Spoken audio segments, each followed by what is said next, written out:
Hello friends, आइए देखते हैं भारतीय संविधान में अनुच्छेद। कुल भारतीय संविधान में कुल 395 अनुच्छेद है। आपको पता होगा जब संविधान निर्माण हुआ था उस समय भी 395 ही थे, अभी भी 395 ही है। जो ये घटते बढ़ते हैं वो इन्हीं बीच के अनुच्छेदों में घटते हैं या बढ़ते हैं, इनमें जोड़ा जाता है या हटाया जाता है, तो ये घटते बढ़ते हैं। लेकिन अभी भी अनुच्छेद जो है वो कितने हैं? 395। पहले है अनुच्छेद 1। देखिए, संविधान जो है वो टोटल 22 भागों में है, ठीक है। इन 395 अनुच्छेदों को टोटल 22 भागों में बांटा गया है। यह है भाग 1, भारतीय संविधान का भाग 1 क्या है? संघ और उसका राज्य क्षेत्र, ठीक है। भाग 1 में 4 अनुच्छेद हैं, अनुच्छेद 1 से लेकर के अनुच्छेद 4 तक, ठीक है, 1 से लेकर 4 तक। सबसे पहले पढ़ते हैं अनुच्छेद 1। देखिए, अनुच्छेद 1 यानी कि आर्टिकल 1 क्या कह रहा है? भारत अर्थात इंडिया।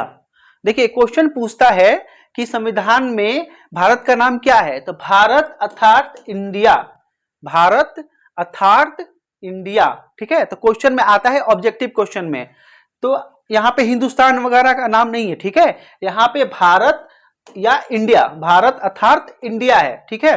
ये याद रखिएगा, इस पे गौर कीजिएगा। राज्यों का संघ मतलब यूनियन ऑफ स्टेट्स। स्टेट्स का क्या है? यूनियन है, ठीक है। यानी कि ढेर सारे राज्य मिलकर के और केंद्र शासित प्रदेश मिलकर के क्या बने हैं? एक देश बना है। इसी को बोलते हैं राज्यों का संघ। भारत क्या है? राज्यों का संघ है। यह भी एग्जाम में बहुत पूछता है, ठीक है। एकदम यहां से अच्छे से याद रखिए, भारत अर्थात इंडिया राज्यों का संघ है, ठीक है। राज्य और उसके राज्य क्षेत्र वही होंगे जो पहली अनुसूची में विनिर्दिष्ट है। अब देखिए, अनुसूची आया हुआ है। अनुसूची क्या है हम आपको बता दें।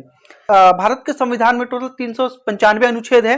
हर अनुच्छेद में कुछ ना कुछ लिखा हुआ है। अब एक बात बताइए, कोई अनुच्छेद अगर बहुत बड़ा है, बहुत सारी बातें हैं उसमें, तो उसको वहां पे कैसे बताया जाएगा? आप बताइए। उसके लिए क्या किया गया? एक अनुसूची बना दिया गया, ठीक है। जैसे मान लीजिए यहां पे कहा गया भारत अर्थात इंडिया राज्यों का संघ है और उसके राज्य क्षेत्र के बारे में कहा गया है। अब पूरा राज्य क्षेत्र के बारे में यहां पे बताया जाएगा तो ये बहुत बड़ा हो जाएगा। इसीलिए क्या किया गया, यहीं से एक अनुसूची निकाल दिया गया। यहां तो आप समझ गए कि क्या है। अब इसके बारे में और डिटेल चाहिए, डिटेल रूल जो है वो कहां होगा? अब आप उस अनुसूची को देखिए। बात समझ में आ गया? तो अनुसूची यही है। इसी तरह टोटल 12 अनुसूची है संविधान में। कहीं कहीं पे उस अनुसूची के बारे में बता दिया गया है कि आप जो है यहां पे अनुसूची जाकर के देख सकते हैं, ठीक है। अब जैसे यहां पे पहली अनुसूची के बारे में बताया गया है, तो अब आपको और डिटेल में जानना है चीजों के बारे में, तो आपको क्या पढ़ना होगा? अब उस अनुसूची को पढ़ना होगा कि आखिर इसमें पूरा बात क्या है। तो पूरा बात कहां लिखा होगा? उसी अनुसूची में। अब आप लोग समझ गए अनुसूची क्या होता है। चलिए, तो पहली अनुसूची में जो वर्णन है वही यहां पे राज्य क्षेत्र होगा। बात समझ गए? आगे देखिए, भारत के राज्य क्षेत्र में अर्जित किए गए अन्य राज्य क्षेत्र समाविष्ट होंगे। क्या होंगे?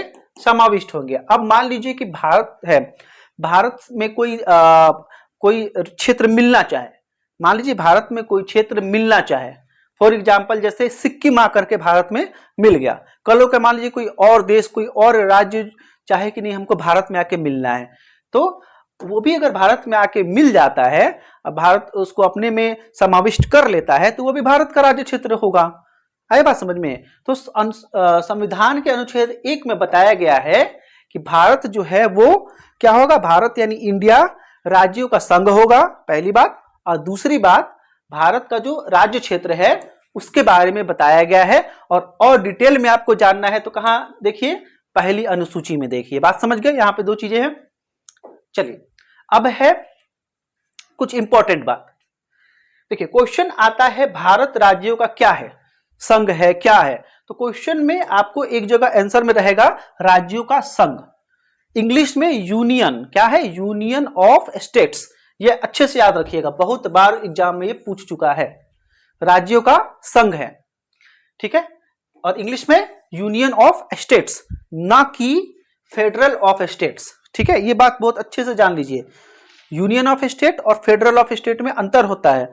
अगर हिंदी में इसको कीजिएगा तो लगभग इसका भी मतलब संघ ही निकलेगा, लेकिन ये अलग होता है। ये जैसे अमेरिका में है ना, वैसे है। फेडरल सिस्टम में क्या होता है? राज्य जो मिल करके एक कंट्री बनाते हैं तो उनके बीच एक समझौता होता है। समझ में आया बात? एक समझौता होता है। लेकिन यूनियन ऑफ स्टेट्स का मतलब है पूरा एक है, पूरा देश एक है, फिर राज्य है। और यहां क्या होता है कि सब राज्य मिल करके एक उनके बीच समझौता होता है, तब जाकर के पूरा एक देश है। बात समझ में आ गया? यूनियन और फेडरल में अंतर होता है। तो हमारा देश क्या है? यूनियन ऑफ स्टेट्स है। याद रखेंगे। आगे